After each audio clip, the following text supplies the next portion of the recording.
Bienvenidos a nuestro tercer episodio de nuestra segunda temporada de video podcast Voces Transformadoras. Te saluda Álvaro Urquía. El día de hoy estaremos abordando un tema muy interesante: análisis de los discursos de odio a la población LGBTIQ+ en El Salvador. Para esto contaremos con la participación de un invitado muy especial a quien le doy una cordial bienvenida, Gabriel Escobar, un hombre joven, activista y especialista en comunicación digital, con el cual estaremos abordando esa problemática. Gabriel, ¿qué tal? ¿Cómo te encuentras el día de hoy? Hola Álvaro, muchas gracias por invitarme. Sí, pues muy emocionado de abordar este tema, compartir un poco del conocimiento que tengo con nuestro público, nuestra audiencia. Gracias, Gabriel. Como sabrás, el contexto en el que nosotras nos desarrollamos como una población diversa en El Salvador siempre ha sido adverso, en muchas ocasiones también muy conflictuado, más si no vivimos en la zona central del país, donde de alguna u otra forma podríamos decir que se encuentra un poco más de tolerancia, entre comillas.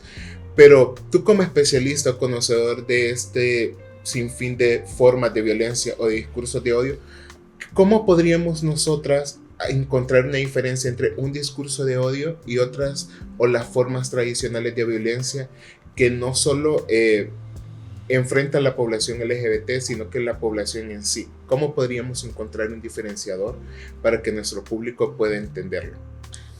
Creo que para empezar hay que definir qué es un discurso de odio, obviamente.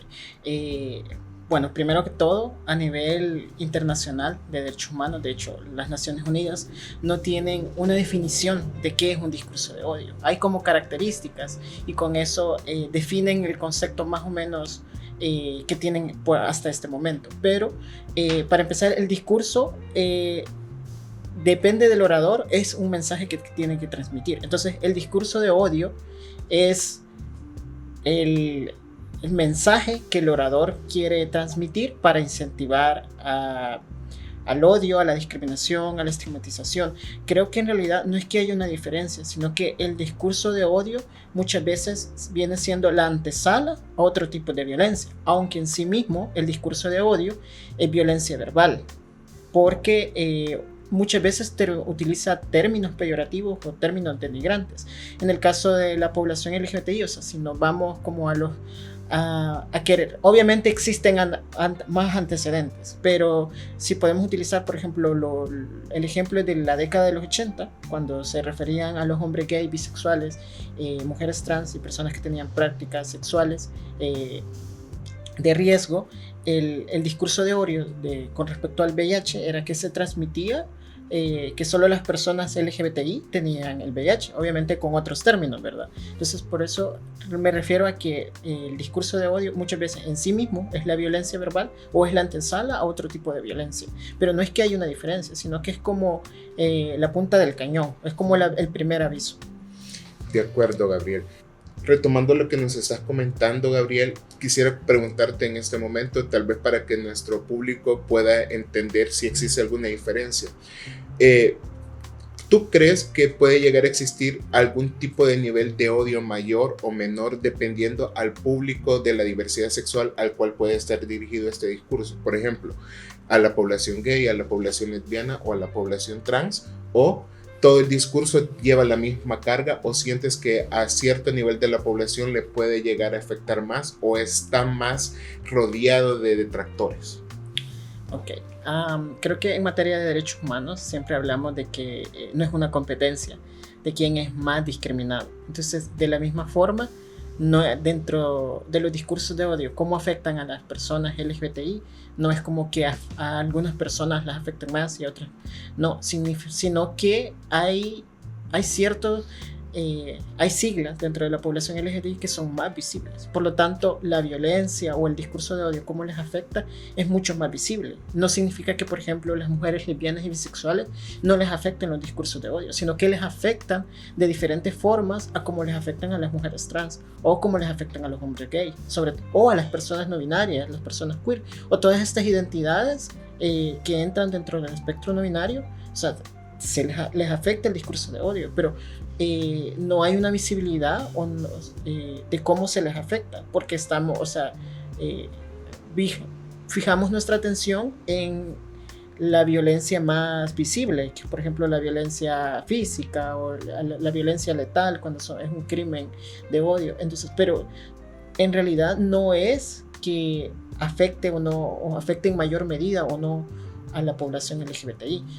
Creo que también aquí es donde entra esto de la interseccionalidad, porque si hablamos dentro de la misma población, o sea, dentro de la misma población LGBTI, si hablamos de las mujeres lesbianas o de las mujeres bisexuales, no son una población heterogénea. Es decir, tenemos que analizar cómo le afecta el discurso de odio dependiendo del contexto. Sobre todo acá en El Salvador, no es lo mismo que, digamos, se le ataque verbalmente a una mujer lesbiana que está de San Salvador, que tiene hasta cierto punto, cierto nivel de empoderamiento, de formación en derechos humanos, que por ejemplo a una mujer lesbiana de una zona rural, de la parte de oriente del país. Entonces son condiciones diferentes, les va a afectar diferente, pero por la interseccionalidad, o sea, por estos niveles de vulnerabilidad que enfrenta cada una de estas personas. En este caso, Gabriel, cuando hablamos, como tú lo mencionabas, aspectos visibles, pero también hay aspectos invisibles que podría retomar el discurso de odio, y es la salud mental o la salud emocional de nuestra población diversa. ¿Qué impactos negativos crees que podría tener en la salud mental o en la salud emocional de la población al estar recibiendo o estar siendo bombardeada consecutivamente o diariamente con esta clase de discursos? ¿Puede dejar algún tipo de secuela o consideras que ¿qué podría suceder en este caso? Obvio que sí deja secuela. Bueno, acá en El Salvador no hay un estudio del impacto de los discursos de odio en la población LGBTI o digamos de la tasa de suicidios, pero sí ya lo hay en España, sí hay en México de la tasa de suicidio de las personas LGBTI, que son, por ejemplo en México, son el 50% de la población LGBTI de todo México, que alguna, no es que 50 personas, 50% se hayan suicidado, sino que el 50% en algún momento pensó en el suicidio. Yo creo que a las condiciones que nos enfrentamos todos los días las personas sin ser LGBTI, a eso añadámosle que somos una persona LGBTI. Entonces ya tenemos condiciones o contextos que podrían orientarnos a que nuestra salud mental se vea afectada. Y eso tenemos que agregarle que somos personas LGBTI. Por ejemplo, en el ámbito educativo, el acoso, la exclusión, el bullying. En el ámbito laboral es lo mismo, el acoso, la exclusión o el bullying a veces de otros compañeros de trabajo o del mismo jefe. Entonces, todas estas, digamos, detonantes o condiciones que hacen más difícil la vida de una persona LGBTI, hacen que probablemente, porque como te digo, no hay estudios y yo no soy un profesional de la salud mental, no soy psicólogo ni psiquiatra, pero puedo decir que probablemente haga que las personas LGBTI o tengan episodios depresivos o también tengan ideas suicidas cuando en algún momento su vida se ven tan acorraladas por la situación externa, o sea, la discriminación, la violencia generalizada, y luego a nivel interno que no la puede gestionar, porque obviamente y muchas de las personas LGBTI también son rechazadas por la familia, entonces no tienen redes de apoyo. Eso añadámosle que si hay muchas personas LGBTI que encuentran organizarse o encuentran sus pares, encuentran otras personas LGBTI, pero si no las encuentran, esto las lleva a excluirse. Entonces, al no contar con redes de apoyo, eso también conlleva el desarrollo de otros episodios que pueden afectar su salud mental. Es decir, por ejemplo, puede tener un trastorno paranoide en el sentido de que efectivamente sí tiene una persecución por ser una LGBTI, pero el trastorno hace que esto se amplíe mucho más. Entonces sí, obviamente afecta a la población LGBTI. Quizás lo que tendremos que hacer es diferenciar, por ejemplo, en qué rango de edad, cómo les afecta, porque obviamente a las adolescencias LGBTI o a las personas jóvenes que están en este tránsito de dejar de ser adolescente a enfrentarse a la vida adulto, les afecta de una manera distinta a las personas que ya rondamos los 25-35 años, que no es que no nos afecte la discriminación ni la exclusión, sino que hemos encontrado mecanismos de defensa para poder lidiar con estas situaciones.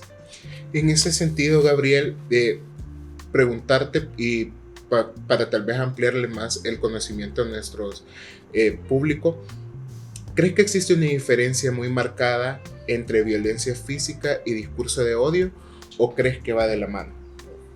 Pues obviamente, como lo mencioné al principio, creo que es la antesala. El problema ahora con los discursos de odio es que, a ver, en general siempre es un problema un discurso de odio, pero en la actualidad es que los discursos de odio, digamos, con mayor ensañación, siempre vienen de figuras de poder. Y las figuras de poder no necesariamente tienen que ser políticos, sino que son figuras de poder frente a las otras personas. Entonces, esto hace que muchas veces que personas que no están en la misma línea del poder, pero sí están de acuerdo con lo que está diciendo, tomen las ideas, las avalen y luego no se quede como en un discurso, en un mensaje, en una idea, sino que en ya llevarlo a la acción, en obviamente golpear a las personas, agredirlas, perseguirlas. O sea, incluso aunque el acoso no es violencia física, pero también tiene el mismo daño en la salud, porque es este sentido de no estar seguro en cualquier situación que vos estés. Entonces, no es que como que haya una diferencia, sino que están relacionadas, tanto el discurso de odio como la violencia física. Creo que también cuando hay la red Sin Violencia LGBTI, que es una red regional de creo que como 15 organizaciones de Latinoamérica, en uno de sus estudios, creo que es el del 2022, hizo una correlación de cómo el aumento de los crímenes de odio, de la violencia letal en contra de las personas LGBTI, aumentaba, o sea, subían los índices cuando se acercaban los periodos electorales. Y es porque la mayoría de políticos en Latinoamérica, la mayoría, no todos, pero sí la gran mayoría, tienen a veces para el llamado del voto popular, utilizan ideas en contra de la población LGBTI, porque eso llama la atención, eso hace que polémico, es morboso. Polémico. Y también, que quizás no lo hemos mencionado, pero es que los discursos de odios muchas veces se basan en ideas populares, en ideas simples, es decir, y en desinformación, o que sí han retomado información que es verdadera, pero la transgiversan, la malinterpretan y así se la difunden al público. Y como el público obviamente no se va a poner a investigar, por ejemplo, qué dice la universidad o qué dicen los científicos, sino que solo toman una idea simple. Entonces, por eso mismo, es que los discursos de odio aumentan tan amplio y se difunden tanto y tanta gente lo repite, porque es algo simple, es algo popular. En este caso, Gabriel, ahora con la nueva era de las telecomunicaciones, las redes sociales, Reels, TikToks, sin fin de formas de comunicarnos e intercomunicarnos a nivel regional y mundial, ¿qué consideras, o mejor dicho, dónde consideras que se propaga más el discurso de odio? ¿En la forma tradicional, es decir, radio, televisión o una conversación casual por medio de la calle? ¿O en las redes sociales existe aún más discurso de odio, o está más plagado de este tipo de desinformación como nos estás comentando? En las redes sociales definitivamente es donde tiene más auge. Es decir, puede que, por ejemplo, haya una entrevista en un medio de comunicación tradicional, en un medio de televisión, pero las personas van a retomar el extracto que quieran utilizar como para desinformar o para aumentar el discurso de odio de ese programa de televisión y lo van a difundir en las redes sociales, porque muy pocas personas van a ver este programa de TV, pero ese extracto que luego se va a convertir en los Reels de Instagram o en TikTok, ese sí lo van a ver todas las personas, y como no van a ir a ver el programa, solo se van a quedar con ese extracto. Eso hace que aumente en las redes sociales, y también que las redes sociales te permiten el anonimato. O sea, hay personas que sí utilizan sus redes sociales con toda su información, que son perfiles verídicos, pero otras personas obviamente no. O sea, utilizan las redes sociales de forma anónima o construyen perfiles fake, falsos, y tienen el respaldo de eso, de que no... O sea, que nadie se les va a juzgar por esas ideas de discriminación, esas ideas de a veces de racismo, esas ideas de violencia. Nadie les va a juzgar porque tienen y también se ven protegidos ante algunos países que no tienen legislación de delitos cibernéticos digitales. Es decir, por mucho que vos estés promulgando violencia o incitando a la violencia, a la discriminación, pero como no hay un avance en eso, o sea, estás de cierta manera impune. O sea, eso hace que las redes sociales sean el medio perfecto para difundir desinformación y discursos de odio. Ahora, quizás abordar un poco una pregunta un poco polémica. ¿Consideras que entre nosotros mismos, adentro de la comunidad, podemos ejercer discursos de odio? Y hago esa pregunta a partir de, en ocasiones, cuando estamos reunidos con amigos, amigas, amigues, que somos de la misma comunidad, pueden existir comentarios como, ay, esta es pasiva. Y es como, uy, qué feo ser pasivo, ¿verdad? O, uy, qué feo ser como afeminado. Y hay como cierto tipo de discursos que se manejan como de hasta entre comillas podría decir, de una masculinidad o una feminidad hegemónica. ¿Crees que eso podría llegar a ser un discurso de odio interiorizado o consideras que es otro tipo de expresión de violencia que nosotras como población diversa hemos naturalizado ya en nuestra cotidianidad? Para mí personalmente es otro tipo de expresión de violencia. Considero que no es que nosotros fomentemos discursos de odio, sino que donde surge el discurso de odio es donde las personas retoman eso que estamos diciendo y de ahí surge el discurso de odio. Es decir, la violencia que normalizada, que entre tú y yo podemos estar en una plática diciéndonos cosas, luego alguien lo retoma y ya de eso construye el discurso de odio.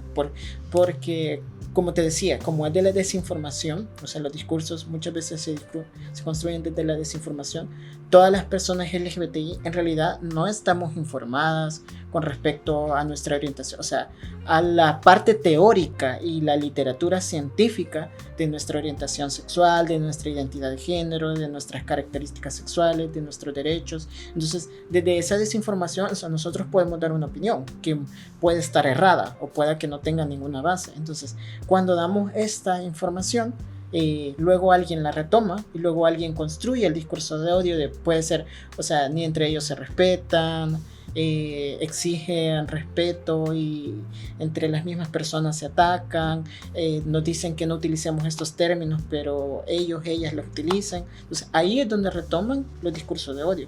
Lo de nosotros entre la población LGBTI es simplemente que hay desinformación, pero también desde hace mucho tiempo se viene a reivindicar que no todas las personas LGBTI, si así lo decidimos, no tenemos que ser voceros o difundidores o simplemente, o sea, es válido solo identificarnos como población LGBTI y no querer ser un educador o una educadora de los derechos de las personas LGBTI. En este caso, Gabriel, para nuestro público más joven, ¿qué podríamos hacer nosotras o nosotros si estamos tal vez en algún live o en algún stream o estamos en alguna conversación y empezamos a escuchar algún tipo de palabras peyorativas que van cargadas con odio? ¿Qué postura podríamos tomar nosotros o nosotras? No hablo de enfrentar, ¿verdad? Porque tampoco es exponernos físicamente, pero ¿qué podríamos hacer? Alejarnos, tratar de mediar la situación, imponer un punto intermedio para que se discuta el tema, o cómo podríamos abordar, porque de alguna otra forma, si bien es cierto, el sistema educativo, la sociedad salvadoreña no lo aborda, pero si no tratamos de abordar o meter el tema a la mesa, nunca vamos a poder avanzar sobre qué sería bueno y qué sería malo, ¿verdad? Sí, yo creo que depende del contexto. O sea, depende del contexto, es como tú vas a actuar. Porque si es un espacio donde obviamente el discurso que se está construyendo es en contra de las personas LGBTI, pero todas las personas, o sea, quienes están dirigiendo el espacio, los ponentes, quienes están hablando, quienes están apoyando, quienes están participando, están a favor de lo que está diciendo en contra de las personas LGBTI, no es sano exponerte tú a ese espacio. O sea, lo más sano es retirarte de ese espacio por salud mental y por autocuidado. O sea, no es exponerte a estos espacios, porque hay espacios, o dentro de la comunicación se maneja esto de las audiencias a favor, audiencias en contra, audiencias que intermedias. Entonces, pero hay personas que literalmente no importa lo que nosotros les digamos o tengamos evidencia de que mire, esto es así, no vamos a cambiar su discurso, no vamos a cambiar su forma de pensar. Entonces es una batalla que no tenemos que hacer, sino que tenemos que dirigirnos la vista hacia quienes aún están indecisos, que esa es la palabra dentro de la comunicación digital. A esas personas que no tienen claro si están a favor o están en contra, son con ellas las personas que tenemos que hacer nuestra lucha. Entonces, en el caso de que es un contexto desfavorable para nosotros, es lo importante no es, o sea, no es exponerse. Luego, si es un espacio donde se respetan las ideas, donde te dan, o sea, te permiten argumentar, entonces ahí sí, o sea, siempre todo con el respeto, considero, mencionar por qué no estás de acuerdo en esta situación. O sea, si hay una apertura al diálogo, pero dar tu opinión, por qué no estás de acuerdo con lo que se está diciendo. Si luego te empiezan a atacar por eso que comentaste, con lo que dijiste o lo que quisiste defender, entonces ahí no es el espacio. Y también pertenecer a espacios seguros. Dentro de las redes sociales, a pesar de que es muy difícil, porque incluso en las páginas de organizaciones, de espacios LGBT, siempre hay gente externa que llega y luego le llega a atacar. Hay que entender que esas personas que están comentando ahí no lo hacen, o sea, muchas veces el sentir porque lo hacen no es porque realmente quieran discutir con uno y quieran cambiar la forma de pensar, sino que más que todo lo están haciendo por causar polémica, como tú dijiste, por ver qué sacan de las personas. Y eso me llevaba a preguntarte, por ejemplo, yo me he dado cuenta que desde que fue el COVID, que estuvimos mucho tiempo en casa, la gente empezó a las publicaciones de Facebook, las que no les gustaban, los comentarios ahí descargaban mucho odio. ¿Qué podríamos hacer si nosotras somos una persona de la diversidad sexual? Tal vez no conocemos mucho sobre seguridad en redes sociales, tenemos nuestro perfil muy público, publicamos fotos que a nosotras nos gustan, como nos vemos o lo que estamos haciendo, y nos caen estos comentarios de odio o algunos memes que pueden estar incentivando al odio. ¿Qué sería lo más correcto que podría hacer nuestra población? ¿Contestar? Es decir, subirse a esa misma situación, o bloquear, no hacerse la vista gorda. ¿Cuál crees que podría ser la opción más sana si estamos siendo bombardeadas o bombardeados en nuestras redes sociales de comentarios o de expresiones que pueden estar cargadas de odio? Creo que dependiendo del tipo de expresiones de odio, porque probablemente algunas sean amenazas o ya escalen a otro tipo de violencia. Entonces, en este sentido, guardar la información, y lo primero es guardar una información por una posible denuncia en las instituciones de seguridad de acá del país. Sí, hay que guardar la información, porque el problema es que nunca sabemos quiénes, lo que mencionaba antes, quiénes están detrás de las redes sociales. O sea, puede ser alguien, un fanático, o puede ser alguien que esté convencido de lo que está mencionando y que probablemente, o sea, no se vaya a quedar en solo un discurso, en solo un mensaje, sino que vaya a querer transgredir a una agresión física. Eso por una parte.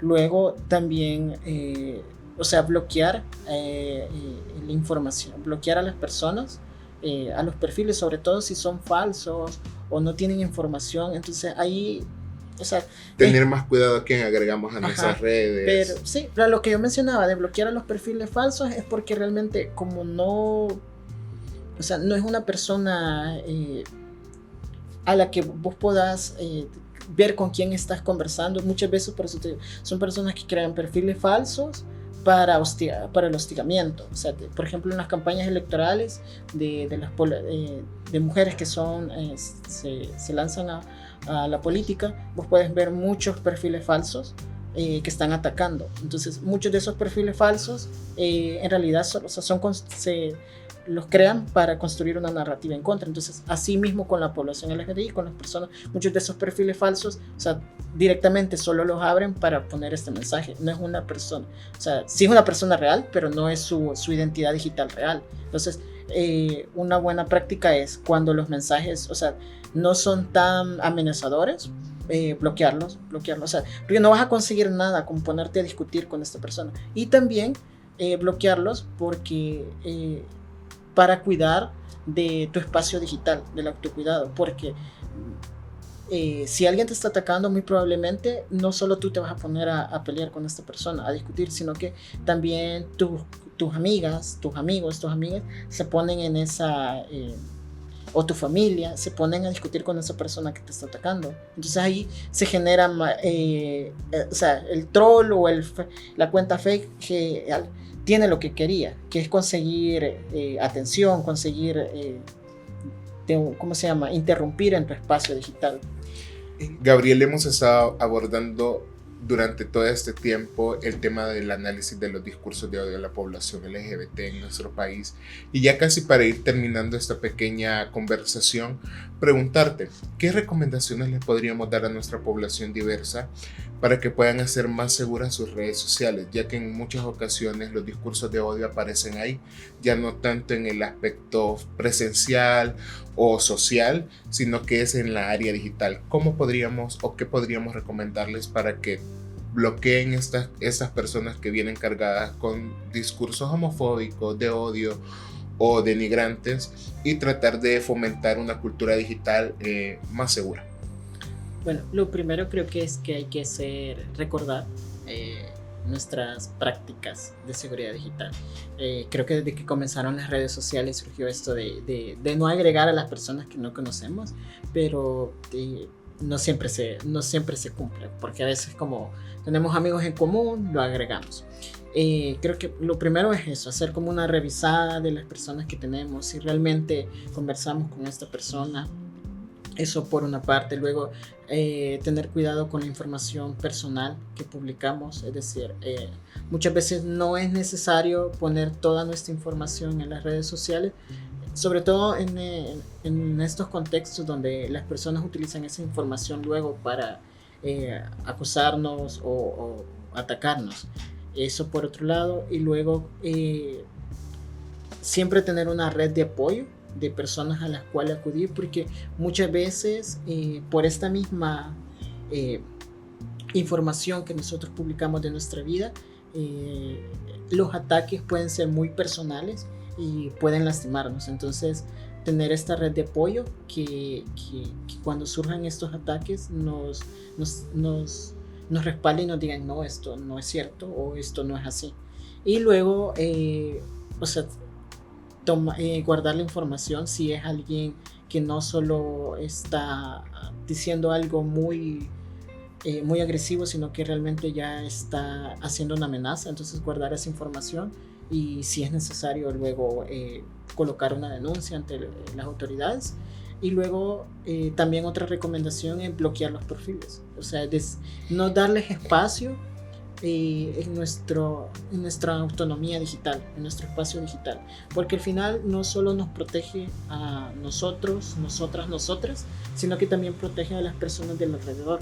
Por ejemplo, en las páginas de redes sociales que son espacios para personas LGBTI, yo soy un fiel defensor que dice que si tú vas y quieres atacar o vas con ideas de agredir a las personas, lo que hay que hacer es bloquear, porque ahí no es que no estés respetando su derecho a expresar, pero está expresando odio. Entonces eso al final, o sea, las personas que llegan ahí a tu espacio LGBT llegan por un espacio seguro, y al permitir que otra persona llegue a agredirlo, no estás salvaguardando ese espacio seguro. Entonces una buena práctica es bloquear a las personas.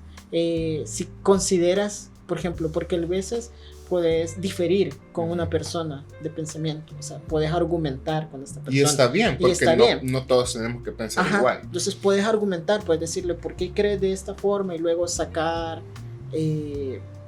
o sea, con argumentos decirle, bueno, estás equivocado por esta y esta razón. O sea, si es una persona que realmente, o sea, que fue con toda la intención de argumentar, tú le estás mostrando argumentos que desmontan su idea, probablemente lo va a reconocer. Si no, aún así no lo reconoce, entonces obviamente que una persona que no es que quiere conocer la verdad, sino que quiere ganar el debate. Entonces ahí no tiene sentido seguir argumentando con una persona que realmente no, o sea, no es que quiera desinformarse o desaprender algo.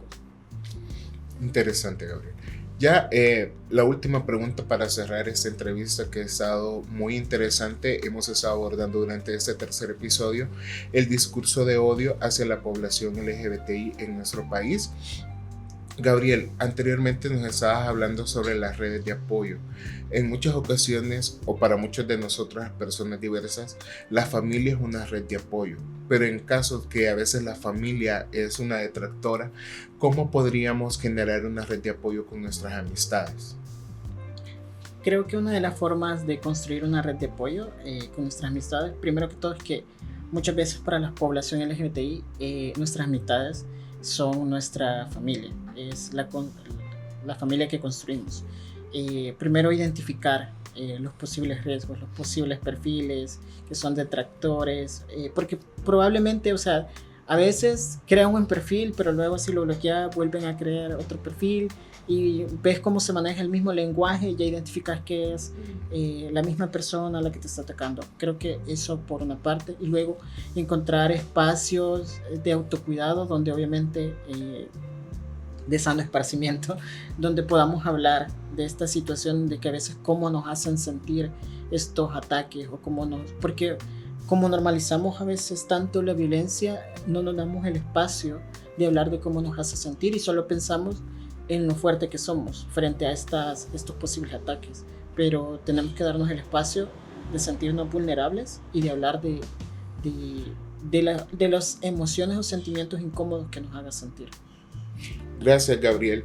Ya casi para terminar, solo pedirte algunas recomendaciones para nuestra audiencia respecto a los discursos de odio o si están recibiendo algún tipo de agresión, ya sea verbal o física. Ya anteriormente nos habías dicho que pudiéramos denunciar, pero ¿qué otra recomendación le podrías dar a nuestro público si está enfrentando alguna de estas situaciones? Yo creo, bueno, no creo, sino que lo primordial es ponerse en un espacio seguro. Luego, a veces, obviamente, no es posible de forma inmediata colocar la denuncia, pero sí buscar un contacto seguro de que sea, ya lo mencionaba, de tu red de apoyo, y luego acudir a organizaciones de sociedad civil que puedan respaldar si es violencia física o si es violencia verbal, que puedan respaldarte, darte el apoyo, o sea, el acompañamiento de qué puedes hacer, a dónde puedes ir, sobre todo si es violencia física y las agresiones han dejado, son visibles. No solo que son visibles, sino que corres riesgo por esas agresiones, o sea, que necesitas tratarlas de forma inmediatamente. Entonces, siempre buscar el acompañamiento de la sociedad civil, acercarte a una unidad de salud, o sea, y obviamente denunciar, porque o sea, al final quien se beneficia de nuestro silencio pues son los mismos victimarios, son las mismas personas perpetradoras de violencia, que posiblemente no seamos nosotros la única persona a la que han agredido. Excelente, Gabriel. Muchas gracias por tu tiempo, gracias a tus respuestas.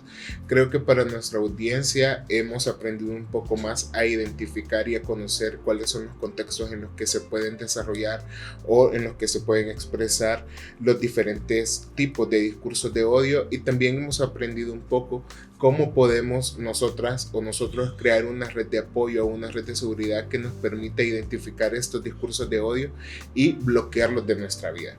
Gracias, Gabriel, por tu tiempo. Esperamos volver a contar con tu presencia en otro de nuestros programas y las invito a que estén pendientes de nuestro capítulo número 4 de Voces Transformadoras, porque va a estar excelente.